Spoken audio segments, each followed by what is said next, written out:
Assalamualaikum warahmatullahi wabarakatuh. Perkenalkan, nama saya Sarmila dengan NIM 2003200097. Pada pertemuan ini, saya akan membahas materi tentang budidaya kelapa sawit, mulai dari pembenihan sampai dengan pemanenan. Sebelum kita membahas tentang budidaya kelapa sawit, tentunya kita yang pertama harus mengetahui tentang kelapa sawit.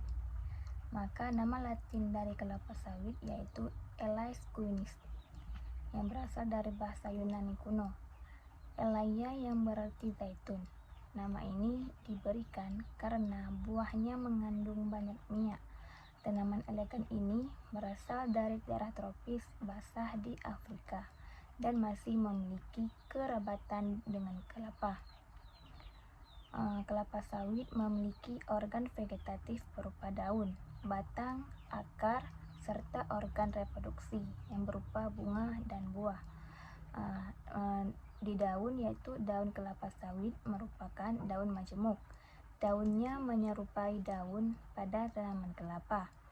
Panjang pelepah daun sekitar 6,5 sampai 9 meter, tergantung varietas. Semakin pendek pelepah daun, semakin banyak populasi kelapa sawit yang dapat ditanam. Selanjutnya itu ada batang. Batang kelapa sawit terbentuk silinder dengan diameter sekitar 20 sampai 75 cm. Tinggi batang bertambah sekitar 45 sampai 60 cm per tahun. Itu tergantung varietas. Umur ekonomis tanaman sangat dipengaruhi oleh pertumbuhan tinggi batang per tahun. Semakin rendah pertambahan tinggi batang, semakin panjang umur ekonomis tanaman. Akar berfungsi untuk menunjang struktur batang di atas tanah, menyerap air dan unsur-unsur hara dari dalam tanah, serta sebagai salah satu alat respirasi. Sistem perakaran kelapa sawit merupakan sistem akar serabut yang terdiri dari akar primer, sekunder, tersier, dan kuaterner. Selanjutnya itu ada bunga. Bunga kelapa sawit merupakan tanaman monoecious yang berumah satu. Artinya, bunga jantan dan bunga betina terdapat pada suatu pohon. Rangkaian bunga jantan terpisah dengan rangkaian bunga betina. Walaupun demikian, kadang-kadang dijumpai juga bunga jantan dan betina pada satu tandan. Selanjutnya itu ada buah. Buah atau brondolan tertumpul di dalam tandan. Dalam satu tandan terdapat sekitar 1.600 brondolan.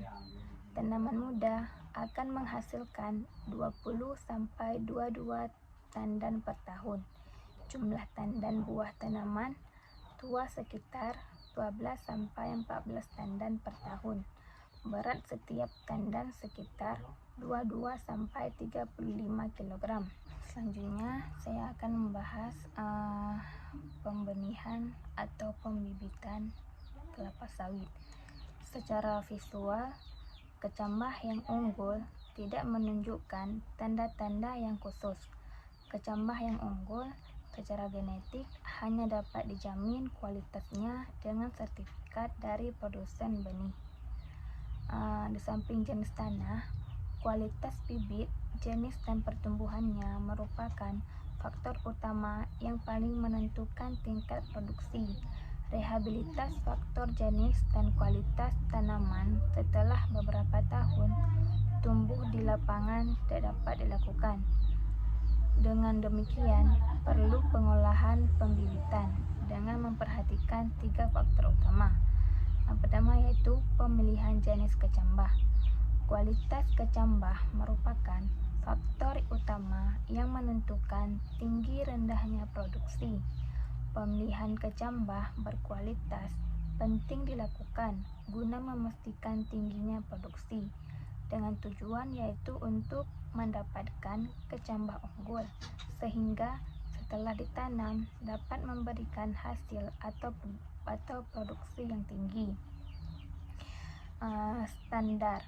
Secara visual, kecambah yang unggul tidak menunjukkan tanda-tanda abnormal. Secara genetik, kecambah unggul kualitasnya terjamin dengan adanya sertifikat.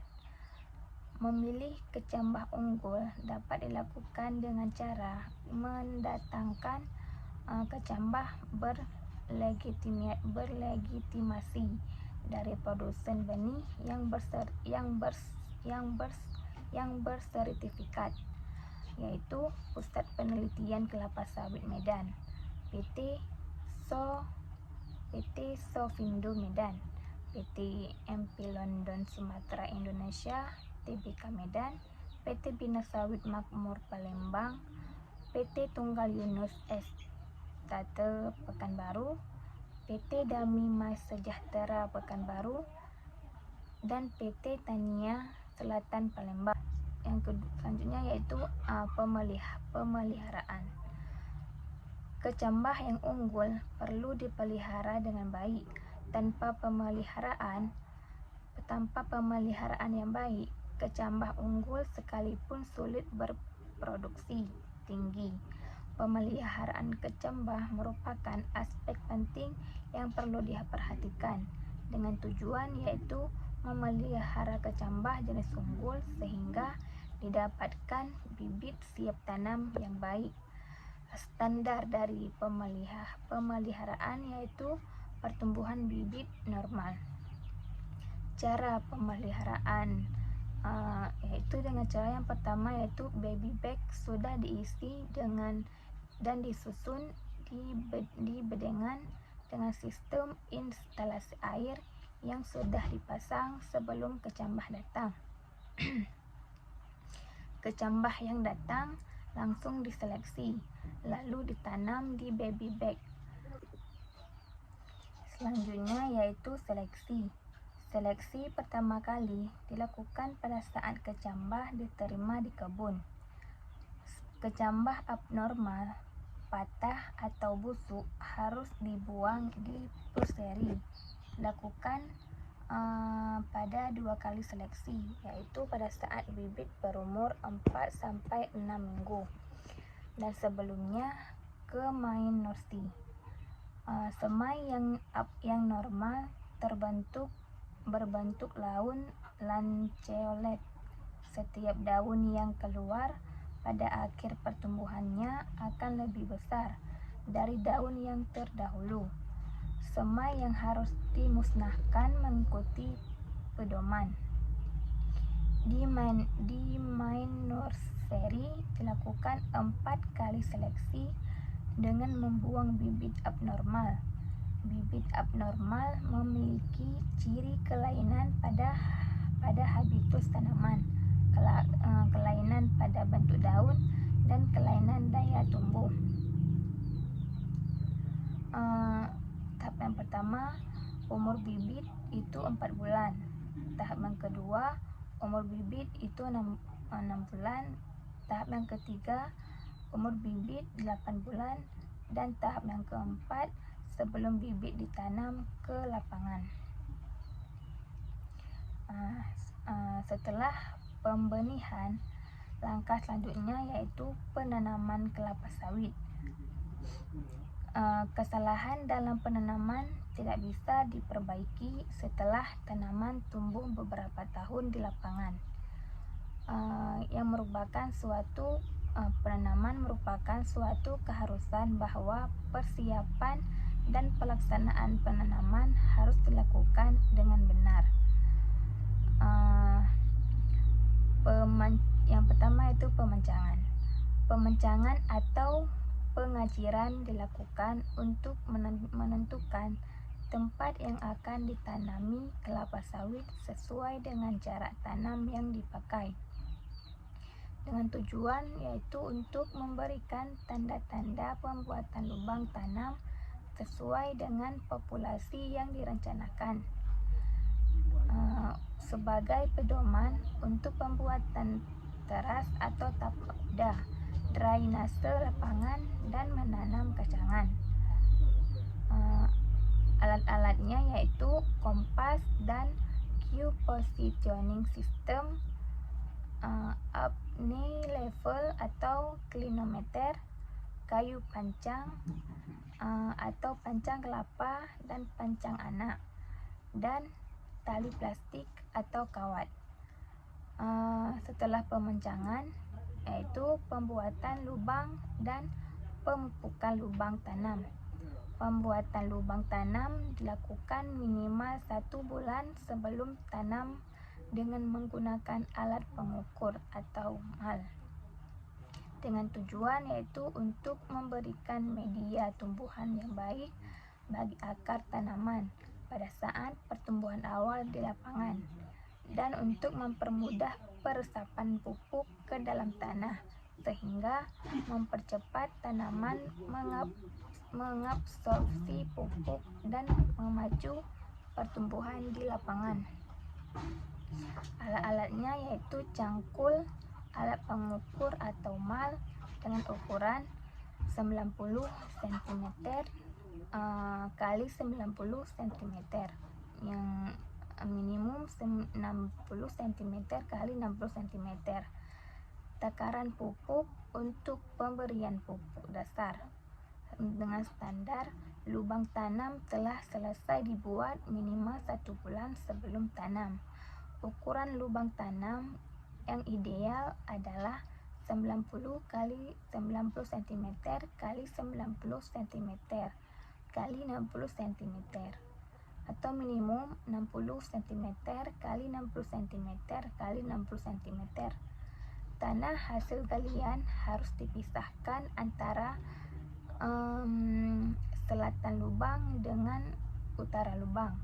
Dinding lubang tanam harus tegak dan tidak boleh berbentuk lain. Pada saat penanaman, topsoil atau selatan lubang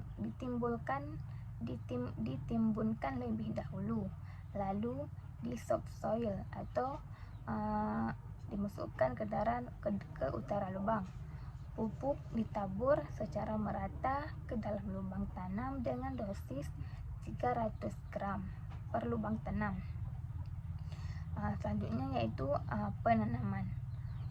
Pelepasan large bag dari pola tanah dilakukan dengan cara mengoyaknya, lalu bibit diletakkan hati-hati ke dalam lubang yang telah diberi pupuk dan ditimbun dengan topsoil. Permukaan atas pola tanah harus sejajar dengan permukaan tanah asli. Berdirinya bibit harus benar-benar tegak di tengah lubang tanam sehingga barisan tanam lurus. Selanjutnya yaitu penanaman. Pelepasan large bag dari bola tanah dilakukan dengan cara mengoyaknya, lalu bibit diletakkan hati-hati ke dalam lubang yang telah diberi pupuk dan ditimbun dengan topsoil. Permukaan atas bola tanah harus sejajar dengan permukaan tanah asli. Berdirinya bibit harus benar-benar tegak di tengah lubang tanam sehingga barisan tanam lurus. Setelah penanaman, selanjutnya yaitu ada identifikasi pokok. Pokok abnormal di lapangan sangat merugikan karena produksi yang dihasilkan sangat rendah atau bahkan tidak dapat bereproduksi sama sekali.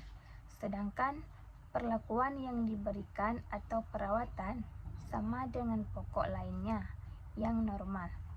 Pokok abnormal di lapangan perlu dibongkar yang dilanjutkan dengan penyisipan pada kondisi yang masih memungkinkan. Gejala pokok abnormal di lapangan dapat terjadi pada bagian vegetatif dan generatif tanaman.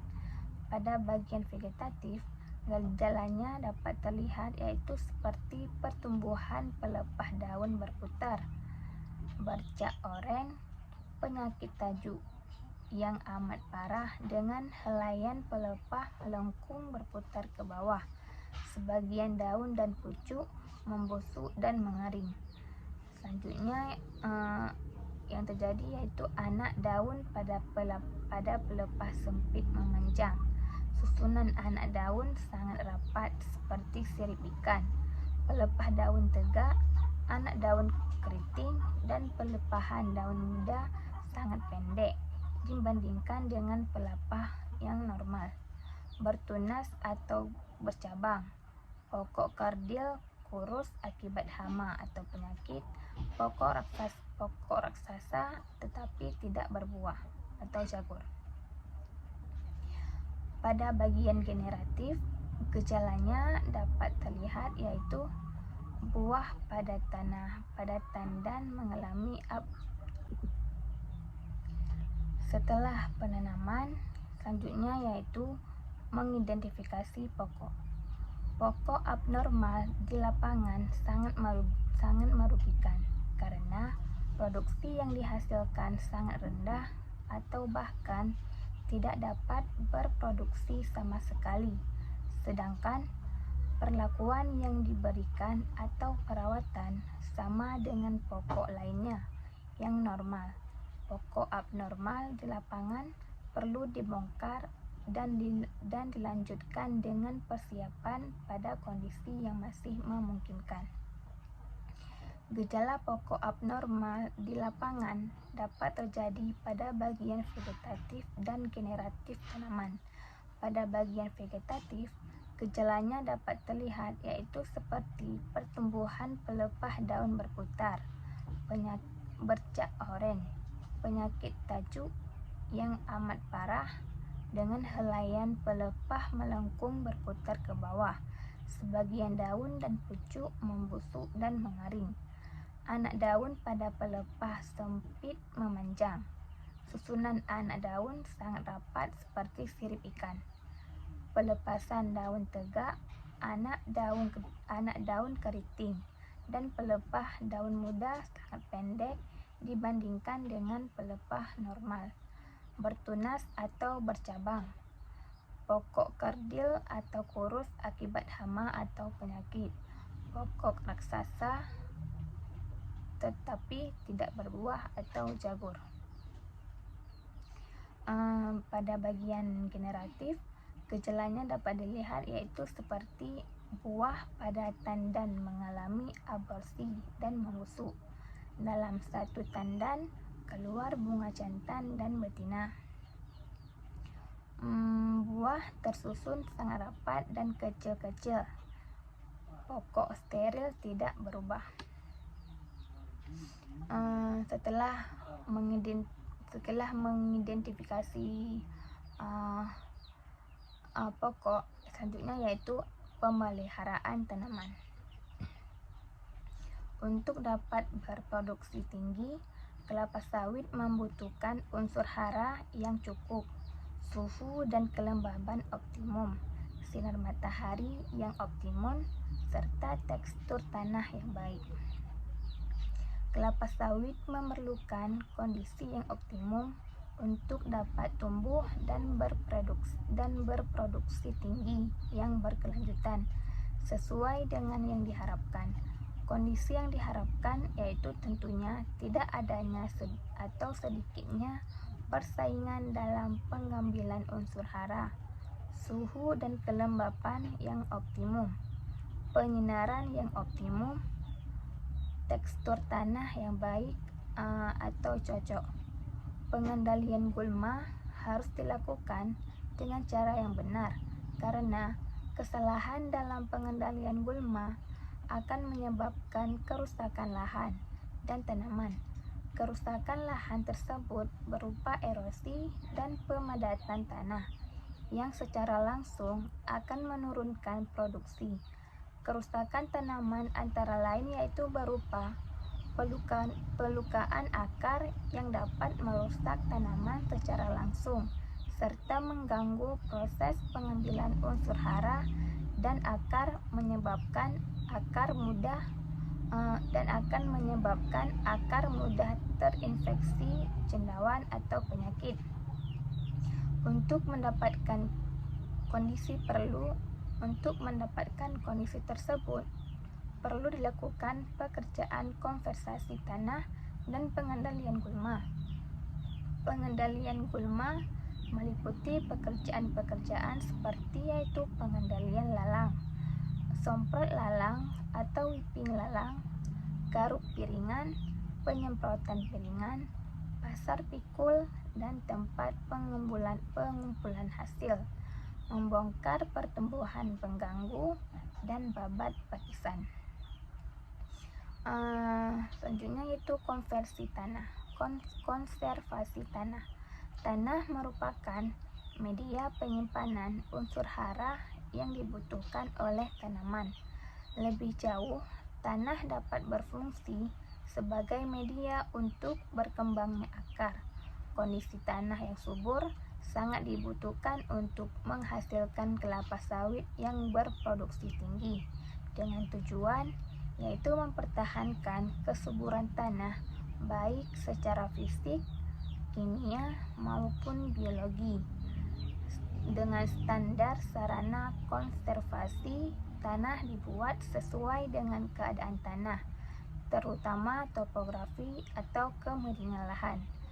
Jenis-jenis sarana konservasi tanah yaitu kacangan penutup tanah pada tanah rata, kacangan dan benteng teras, serta tapak kuda pada tanah yang agak miring dan miring. Teras bersambung pada tanah miring dan sangat miring. Tapak kuda pada tanah miring, dan penanaman Fleming SP pada tanah timbun. Pembuatan parit atau drainase pada tanah rendahan di setiap klasifikasi kemiringan tanah. Alatnya yaitu sesuaikan dengan kebutuhan, baik secara manual yaitu seperti cangkul, maupun mekanis yaitu alat berat seperti bulldozer atau ekskavator. Rotasi sesuai dengan kebutuhan. Umumnya pembuatan hanya dilakukan sekali dan dilanjutkan dengan pemeliharaan rutin setahun sekali. Selanjutnya itu pengendalian lalang.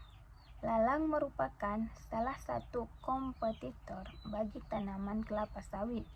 Agar kelapa sawit dapat berproduksi optimal, keberadaan lalang perlu dikendalikan dengan tujuan yaitu untuk menekan pertumbuhan lalang, karena merupakan pesaing bagi tanaman kelapa sawit dalam pengambilan unsur hara dari dalam tanah, dan dapat menurunkan produksi sebesar 25%. Standarnya yaitu kebun bebas dari lalang.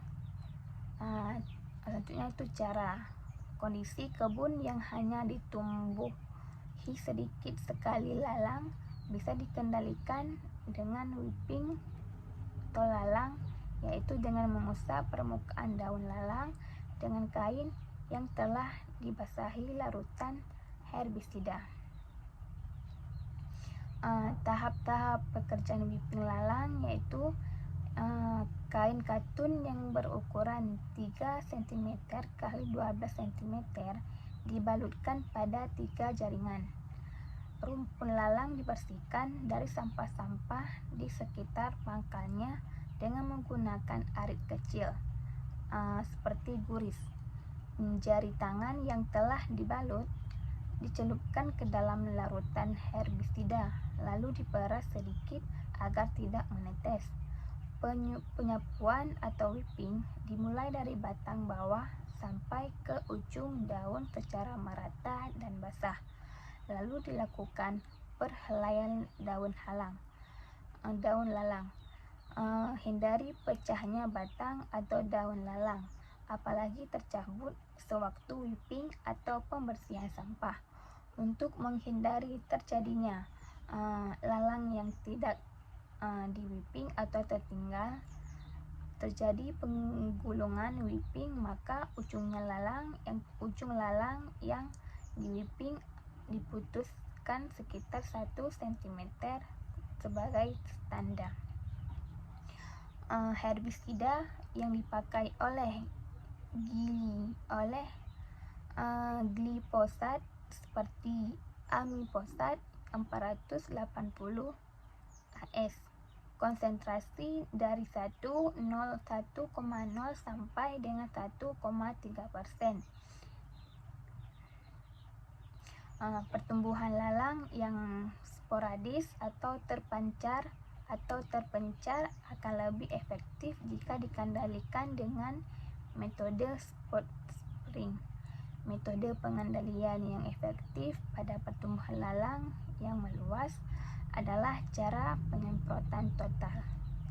Jenis herbisida yang efektif untuk lalang disajikan yaitu jenis herbisidanya yaitu jenis amforset. Selanjutnya yaitu garukan piringan. Keberadaan gulma pada piringan kelapa sawit dapat menyulitkan pemeliharaan tanaman. Kondisi piringan yang bersih dari gulma juga dapat menghindarkan tanaman dari serangan hama dan penyakit, dengan tujuan yaitu membersihkan piringan dari rumput-rumputan, kacangan, sampah, dan tumbuhan lainnya untuk memudahkan pengutipan brondolan dan tempat penaburan pupuk. Standarnya yaitu piringan harus bersih, jari-jari piringan 1 meter yang berumur 1 sampai 2 tahun, 1,5 meter yang umurnya 2 sampai 3 tahun, dan 2 meter yang umurnya 3 sampai 4 tahun. Selanjutnya itu penyemprotan piringan, pasar, pikul, dan TPH. Salah satu upaya untuk mengurangi populasi gulma di perkebunan kelapa sawit yaitu dengan penyemprotan herbisida, dengan tujuan yaitu di piringan untuk memudahkan pengutipan brondolan dan tempat penaburan pupuk, di pasar pikul untuk memudahkan pengeluaran hasil dari dalam kebun ke TPH dan memudahkan kontrol serta pemeliharaan.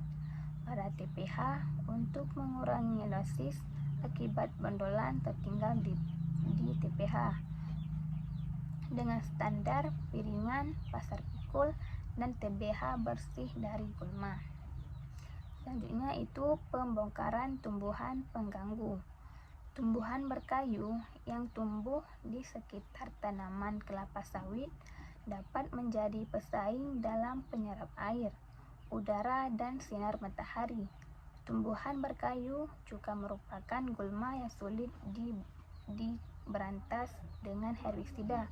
Oleh karena itu, pembongkaran pertumbuhan berkayu biasanya dilakukan secara manual dengan tujuan mencegah tumbuhan berkayu menyaingi tanaman kelapa sawit dalam hal penyerapan air, udara, dan sinar matahari.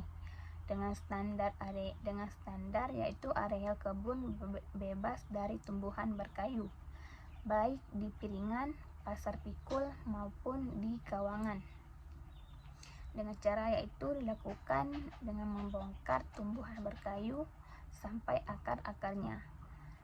Selanjutnya itu pemobatan pakisan di kawangan. Pakisan merupakan salah satu gulma yang sering ditemukan di areal tanaman kelapa sawit.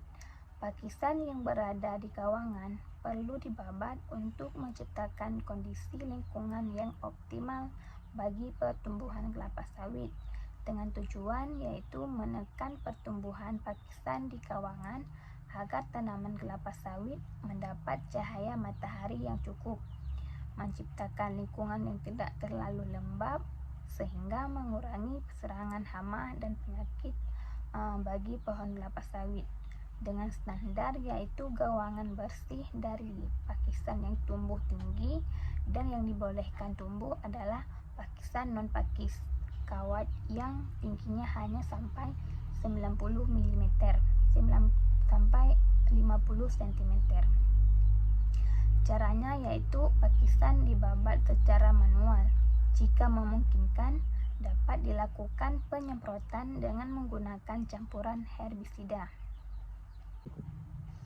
Setelah pemeliharaan tanaman, selanjutnya yaitu melakukan pemupukan.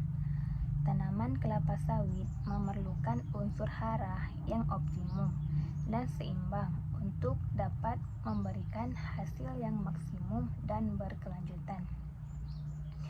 Tanah mempunyai kemampuan yang terbatas dalam menyediakan unsur hara yang dibutuhkan oleh kelapa sawit dalam keadaan yang seimbang. Di samping itu, aktivitas produksi kelapa sawit akan menyebabkan hilangnya unsur hara karena terbawa oleh buah yang dipanen. Untuk menjaga supaya unsur hara dalam tanah tetap seimbang dan sesuai dengan kebutuhan tanaman, perlu diadakan pemupukan. Pemupukan merupakan aktivitas produksi kelapa sawit yang membutuhkan biaya tinggi dari keseluruhan biaya pemeliharaan. Apabila pemupukan dilakukan dengan cara yang tidak tepat, dapat mengakibatkan kerugian. Untuk itu, pemupukan harus dilaksanakan secara efektif dan efisien. Unsur hara yang dibutuhkan kelapa sawit. Selanjutnya itu unsur hara yang dibutuhkan oleh kelapa sawit yaitu berdasarkan jumlah yang diperlukan tanaman. Unsur hara dibedakan menjadi unsur hara makro dan mikro. Unsur hara makro adalah unsur hara yang dibutuhkan tanaman dalam jumlah yang banyak. Apabila kurang, pertumbuhan tanaman dan produksi akan berkurang.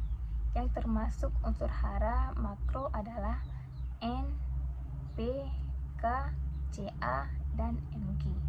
Unsur hara mikro adalah unsur hara yang dibutuhkan tanaman dalam jumlah sedikit. Unsur hara apabila kurang sedikit saja, pertumbuhan tanaman akan terganggu.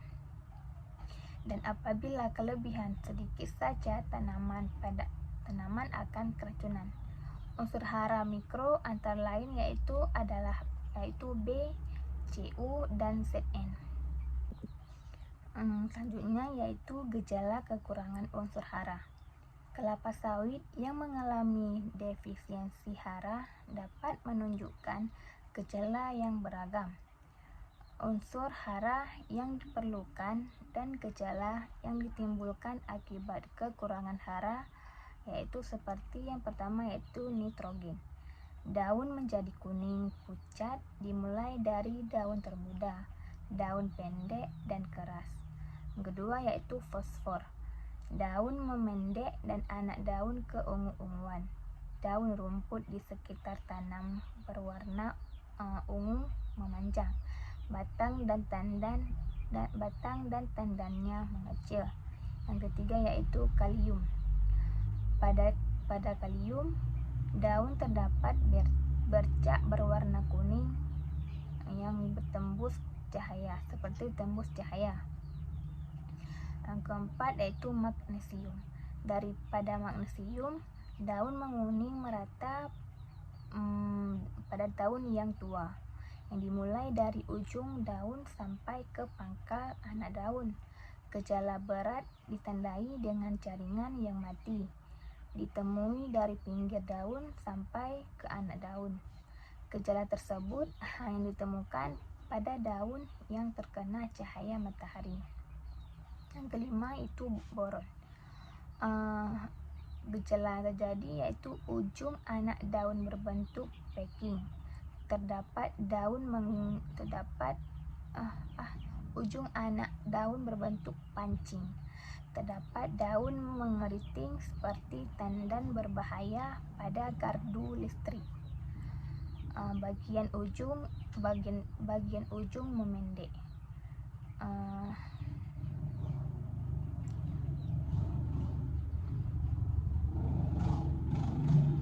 Selanjutnya itu pemupukan. Tidak semua unsur hara tersedia di dalam tanah dalam jumlah yang cukup. Setelah pemupukan, yaitu kita harus mengenal hama dan penyakit. Hama adalah setiap jenis serangga dan hewan lain yang merusak tanaman. Penyakit adalah setiap mikroorganisme seperti cendawan, bakteri, dan virus yang merusak tanaman. Serangan hama dan penyakit tersebut selain dapat menyebabkan produksi menurun, juga dapat menyebabkan kematian tanaman. Untuk menghindari risiko yang berat, perlu dilakukan pengendalian hama atau penyakit secara efektif dan efisien. Dengan cara yaitu yang pertama, pengamatan dengan tujuan mengetahui secara dini adanya hama dan penyakit pada tanaman kelapa sawit. Mengetahui perkembangan populasi hama atau penyakit dan tingkat serangannya. Mengetahui jenis hama atau penyakit yang menyerang tanaman sebagai dasar penentuan strategi pengendalian dengan standar yaitu global tailing atau ambang toleransi. Ulat api dan ulat kantong 3-5 ulat atau pelepah. Tikus lebih besar dari 5% pohon yang terserang. Di ambang bahaya yaitu ulat api dan ulat kantong lebih besar ulat atau pelepah. Tikus besarnya 55% pohon terserang. Cara pengamatan yaitu global tailing dilakukan pada titik sensus pada 6 pokok sensus secara bergantian tiap bulan. Hal yang diamati adalah ada atau tidak adanya tanda serangan hama atau penyakit pada pokok yang diamati. Perhitungan jumlah ulat dilakukan pada daun ke-17 atau ke-25 dari pokok yang diamati. Hasil sensus dicatat dalam belangko pengamatan hama atau penyakit. Pengamatan dilakukan pada 1 pokok titik sensus dan 18 pokok sensus sehingga semuanya ada 19 pokok yang diamati. Cara pengamatan sama dengan pada global tailing, yaitu populasi sudah berada pada ambang bahaya. Selanjutnya itu ulat api atau ulat kantong dengan tujuan yaitu mengendalikan populasi ulat api dan ulat kantong agar tetap berada di bawah ambang ekonomi tanpa merusak lingkungan, dengan tujuan yaitu populasi ulat api dan ulat kantong di bawah ambang ekonomi. Jenis-jenis ulat api yaitu Tostea asigna, Setora nitens, Darnatrima, Ploneta deducta. Jenis-jenis ulat kantong yaitu Mahasena corbeti, Metisa plana, dan Tremastopici pendula. Risiko serangan yaitu memakan daun. Bila serangan berat, tanaman cenderung membentuk bunga jantan sehingga produksi turun. Bila tanaman kehilangan daun dengan besar 90%, produksi turun sampai 70%. Pada tahun pertama setelah serangan daun, 30% di tahun kedua. Bila tanaman kehilangan daun 25%, maka produksi dapat turun sampai 20%. Sifat ulat api yaitu siklus hidupnya terdiri atas telur, larva, kepompong, dan kupu-kupu. Kupu-kupu meletakkan telur di permukaan bawah daun yang dapat menghasilkan lebih dari 300 butir telur per ekor. Telur menetes setelah 4-7 hari. Ulat muda mulai makan dan mengikis permukaan daun paling bawah Serangan yang berbahaya saat ulat memasuki umur pertengahan 25 sampai 30 hari. Ulat yang sudah tua akan jatuh dengan sendirinya dan terus berbentuk kepompong. Kupu-kupu yang biasanya terbang untuk kawin pada peralihan siang dan malam. Populasi akan meningkat dengan menurunnya predator akibat gawangan dibabat tandas, penggunaan herbisida, dan musim kemarau yang panjang. Sifat ulat kantong yaitu larvanya tinggal di dalam kantong yang terbuat dari daun. Ulat betina tetap tinggal di dalam kantong sepanjang hidupnya. Ulat jantan hanya tinggal dalam kantong sampai masa berkepompong. Setelah kupu-kupu dibentuk, akan terbang mencari imago betina. Pengendalian ulat daun dan ulat kantong. Pengendalian ulat api dan ulat kantong secara manual, yaitu pengutipan ulat atau larva hanya dapat dilakukan pada tanaman yang berumur 1-5 tahun. Luas serangannya kecil atau lebih kecil dari 25 ha dan populasi ulat kira-kira 4 ekor per pelepah. Pengutipan kepompong dilakukan dengan pengutipan kepompong yang ditemui di piringan, gawangan, dan ketiak bekas pemotongan buah. Secara biologi, cara mengendalikan ulat tersebut yaitu memperbanyak semut angkarang atau karanggo yang merupakan predator, mengurangi kemungkinan terjadinya kematian predator dengan penggunaan bahan kimia secara bijaksana, menanam atau memelihara tanaman penutup tanah untuk memperbaiki lingkungan hidup predator. Bila harus diadakan penyemprotan, menggunakan virus predator ulat. Secara kimia, cara pengendaliannya yaitu menyemprotkan sebaiknya tidak dilakukan apabila tidak sangat mendesak, karena dapat merusak lingkungan yang hidup predatornya. Sebagai alternatif, dapat digunakan pestisida dengan metode infus akar, yaitu dilakukan pada daerah yang serangannya tidak menyebar atau sporadis. Carilah akar yang aktif dengan cara mencangkul 30 cm dari batang. Akar yang aktif ditandai dengan warna agak hitam dan warna di dalamnya putih. Akar aktif yang dipilih adalah akar yang sehat, yaitu tidak terluka. Akar dibersihkan dari tanah. Akar diiris dengan memakai pisau tajam, yaitu seperti cutter. Istilah plastik es yang sudah disediakan dengan inseksida bahan aktif. Memasukkan akar yang sudah dipotong sampai dengan dasar plastik. Ikatlah bagian atas plastik dengan karet kelam. Alternatif penggunaan pestisida dapat juga dilakukan dengan metode injeksi batang, yaitu dengan melakukan pada daerah yang serangannya tidak menyebar atau sporadis. Persiapan alat bor dan inseksida dengan jenis dan dosis sesuai anjuran. Bor batang dengan kemiringan 45% 45 Celcius. Memasukkan inseksida ke dalam lubang yang sudah dibuat, lalu tutup dengan lilin atau tanah liat.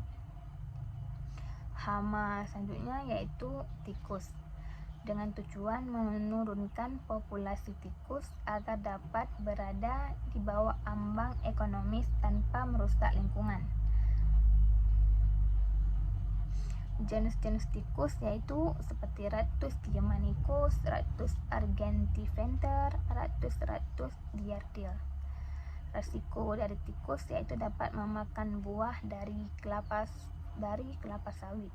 Pada serangan berat, 10 buah yang digigit per tandan.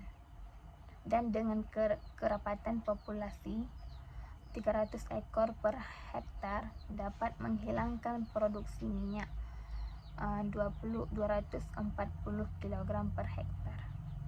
Sifat-sifat tikus pada umumnya yaitu umurnya yang dewasa dapat mencapai 4 bulan. Pada musim hujan, tikus tinggal di atas pohon. Pada musim kemarau, bersembunyi pada tumpukan pelepahan. Maka cara pengendalian hama tikus yaitu yang pertama yaitu dilakukan apabila lebih dari 5% pohon yang diserang. Dilakukan dengan cara pengumpanan yaitu memberi racun. Umpan racun diletakkan di piringan atau di ketiak pelepah atau pada tandan. Setelah 3 hari sejak pengumpulan, dilakukan pengamatan jumlah umpan yang dimakan. Apabila umpan racun yang dimakan lebih dari 20%, maka umpan perlu ditambah.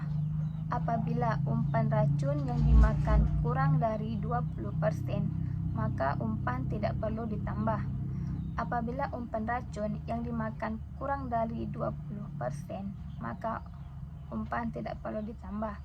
Setelah 1 bulan sejak pemberian umpan, perlu dilakukan observasi lagi, karena apabila ditemukan serangan berat, perlu dilakukan pemberian umpan.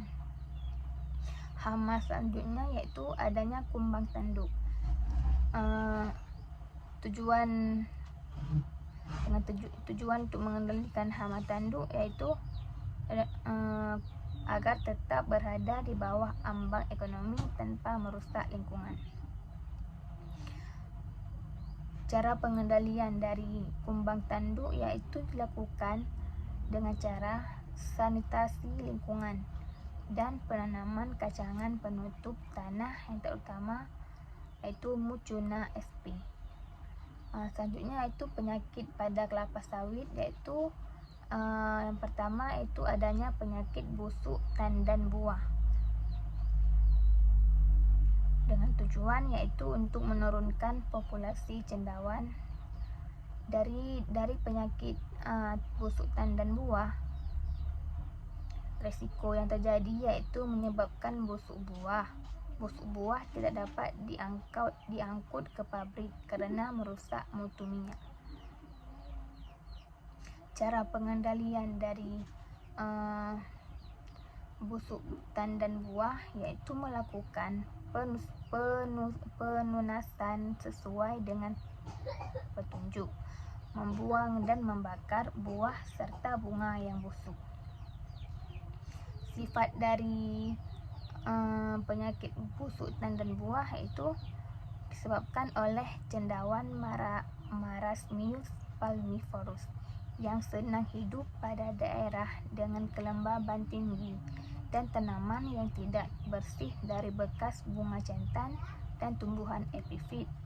Penunasan yang terlalu berat akan menyebabkan busuknya buah. Terlihat cendawan berwarna putih pada kulit buah dan tandan yang sudah berumur 2-4 bulan yang menyerang tandan buah yang terbawah. Penyakit selanjutnya yaitu Crondiseaceae. Resiko yang terjadi yaitu tanaman lambat berproduksi dan buah tidak normal. Batang yang terinfeksi dengan penyakit akan mendapatkan serangan penyakit busuk pucuk atau split rot. Sifat-sifat dari Crondiseaceae yaitu menyerang tanaman yang belum menghasilkan. Pelepah yang muncul tidak membuka sempurna dan jadi bengkok-bengkok. Pada daun yang belum membuka terlihat pembusukan yang berwarna coklat dan menyebar mulai dari bagian tengah. anak daun jadi putus, lalu diikuti oleh infeksi sekunder jamur lain. Serangan biasanya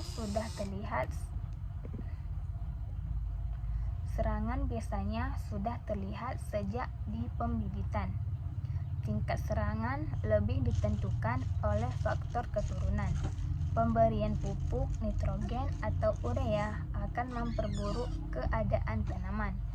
Pengendalian dari penyakit tersebut yaitu melakukan seleksi dengan sebaik-baiknya di pembibitan agar bibit yang terserang penyakit ini tidak tertanam di lapangan.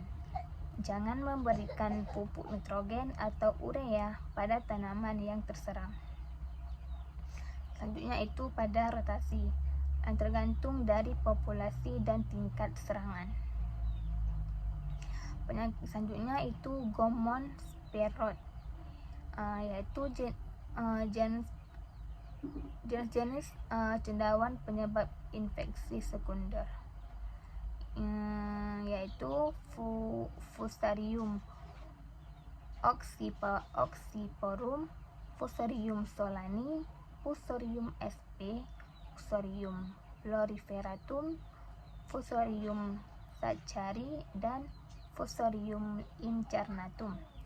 Sifat-sifatnya yaitu merupakan infeksi sekunder setelah terserang busuk tajuk dan kumbang tanduk.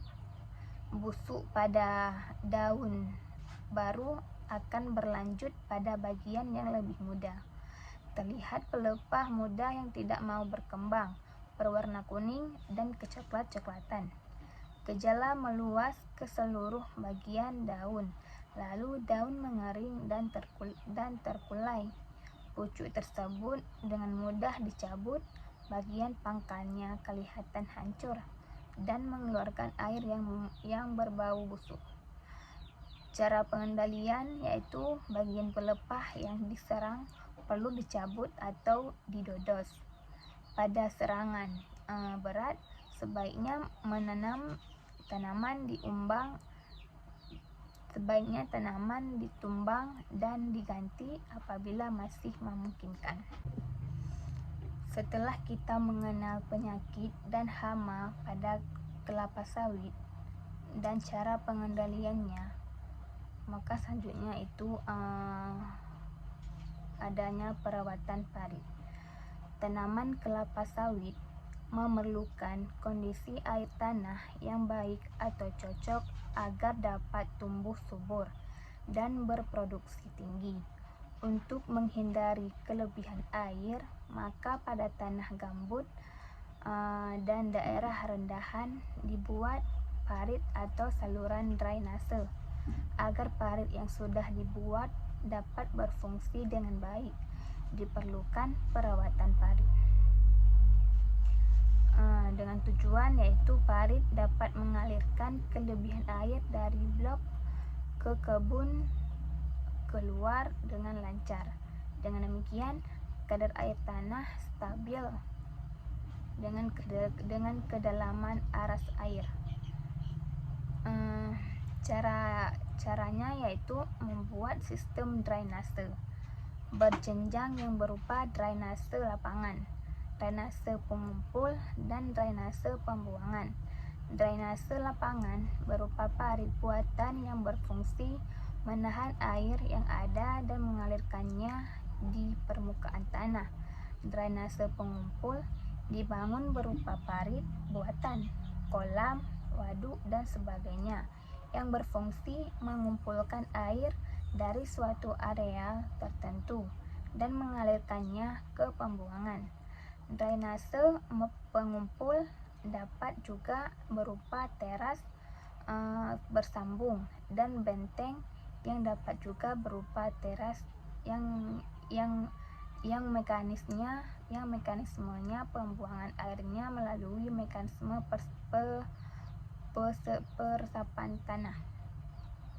Drainase pembuangan berfungsi mengeluarkan air dari suatu area tertentu dengan memanfaatkan kondisi alam yang ada seperti sungai, jurang, atau rendahan.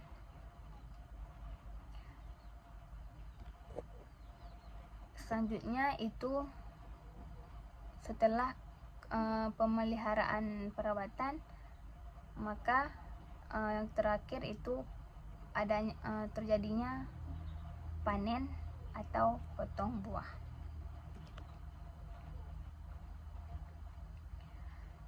Sasaran usaha perkebunan kelapa sawit adalah hasil tandan buah segar atau TBS yang tinggi dengan rendaman CPO dan inti yang tingginya serta asam lemak bebas yang memenuhi standar pasaran dunia.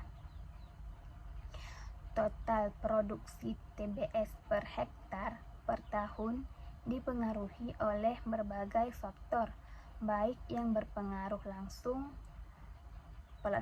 dari pelaksanaan panen, tunasan, dan transportasi, maupun berpengaruh tidak langsung seperti penyiangan, pemupukan, konservasi tanah, dan pengendalian hama atau penyakit, panen atau potong buah.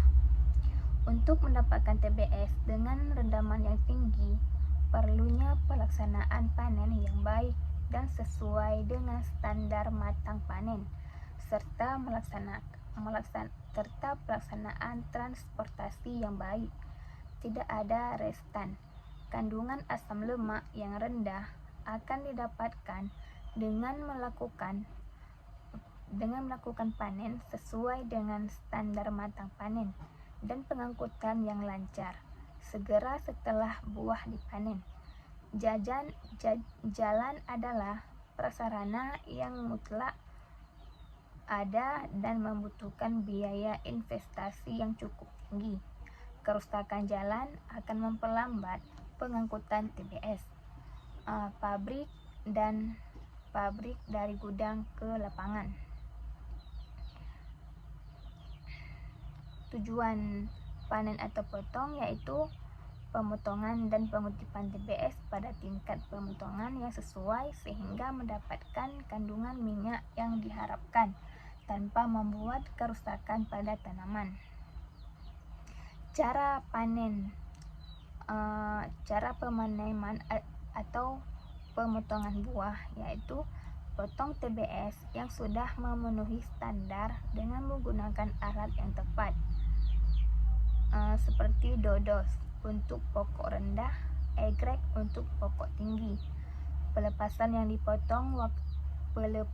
yang dipotong waktu panen disusun rapi di gawangan mati. Berondolan dikutip bersih, termasuk di pelepah, karena berondolan mempunyai minyak 40%.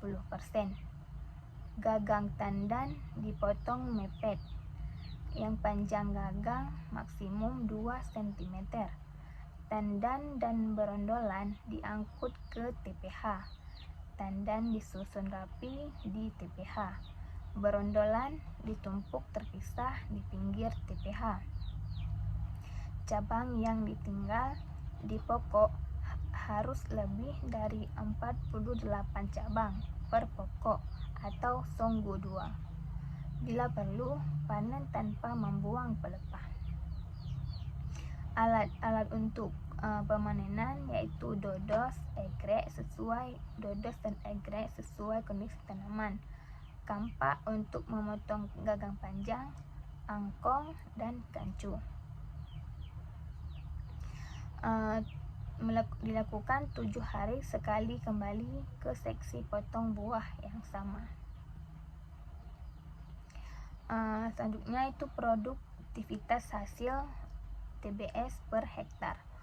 Produktivitas hasil panen TBS per hektar atau per tahun ditentukan oleh keaslian sumber genetik tanaman yang digunakan. Produktivitas hasil panen TBS atau produk hasil panen TBS per hektar atau per tahun, jenis bibit yang sama akan berbeda pada kondisi kelas sesuai lahan yang berbeda. Produktivitas hasil sangat ditentukan oleh umur tanaman. produktivitas hasil ditentukan oleh efektivitas tenaga kerja, pusingan potong buah, kematangan buah, losis panen, dan jumlah tenaga potong buah yang tersisa. Selanjutnya itu adanya tunas pokok dengan cara yaitu pelepah yang lebih dari standar ditunas mepet berbentuk tapak kuda arah keluar. Pelepah bekas tunasan disusun rapi di gawangan mati. Jangan membuang atau memotong pelepah melebihi standar yang ditetapkan, yaitu songgol 2. Apabila kita tetap melakukan penunasan atau membuang pelepah dari standar, baik saat panen maupun penunasan secara khusus, berarti kita lebih berbahaya dari ulat api dan ulat kantong. Apabila pelepah dibuang lebih dari standar, dapat berakibat seperti pengambilan unsur hara dan proses pengolahan menjadi makanan oleh daun akan tidak sempurna, pembentukan TBS tidak sempurna, kematangan TBS tidak merata, dan TBS yang berbentuk menjadi busuk. Tanaman yang hanya mengeluarkan bunga-bunga jantan dan pertumbuhan batang cepat, semakin ke atas semakin kecil. Alat-alat untuk tunas yaitu dodos untuk tanaman umur 8 tahun, egrek untuk tanaman yang berumur 8 tahun atau lebih, dan kampak untuk memotong gagang panjang. Selanjutnya yaitu transportasi. Hasil panen perlu segera dikirim ke pabrik secepat mungkin untuk menjaga agar kualitasnya tidak menurun. Mempersiapkan alat transportasi yang dapat berfungsi dengan baik merupakan hal yang penting untuk dilakukan. Sekian dari materi budidaya kelapa sawit mulai dari pembenihan sampai pemanenan. Assalamualaikum warahmatullahi wabarakatuh.